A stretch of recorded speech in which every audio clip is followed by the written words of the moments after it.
Chez Sanofi, nous avons fait le choix de la concertation, de la coordination. C'est la raison pour laquelle, depuis plusieurs années, existe une coordination anti-contrefaçon qui associe les acteurs experts majeurs de différents départements sur les aspects de qualité, de sécurisation de la chaîne d'approvisionnement, mais également grâce au laboratoire central anti-contrefaçon ou bien toutes les solutions d'innovation technologique que nous développons pour protéger nos produits. Les affaires industrielles sont extrêmement impliquées dans ces actions de protection. Aux côtés des affaires industrielles, nous avons également les affaires médicales et réglementaires. Mais aujourd'hui, il est très important de définir le risque individuel, le risque collectif lié à ce faux médicament et tout de suite d'informer les autorités de santé de manière à agir véritablement en partenariat avec les autorités locales.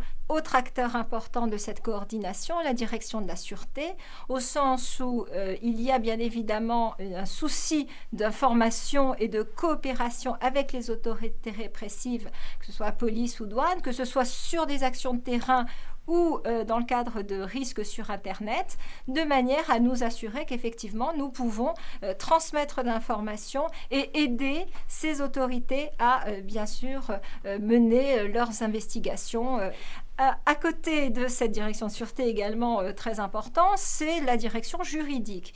Nous avons bien évidemment aujourd'hui peu d'outils dans certains pays pour véritablement pénaliser, qui reconnaissent le caractère pénal de cet acte de contrefaçon de médicaments.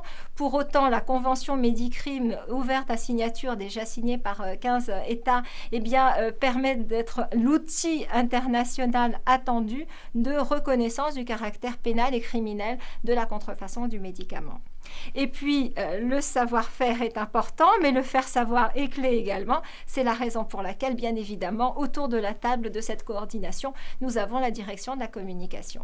Et enfin, la coordination avec les affaires publiques, puisqu'ils sont nos porte-voix vis-à-vis de différentes institutions, soit à l'échelle nationale, régionale ou internationale. Donc, il nous faut également, bien évidemment, travailler avec eux pour pouvoir faire porter nos messages. Ce qui est important, c'est que dans chacun des pays où nous sommes présents, vous avez cette coordination qui est tout aussi diverse et experte et pluridisciplinaire qui s'exprime.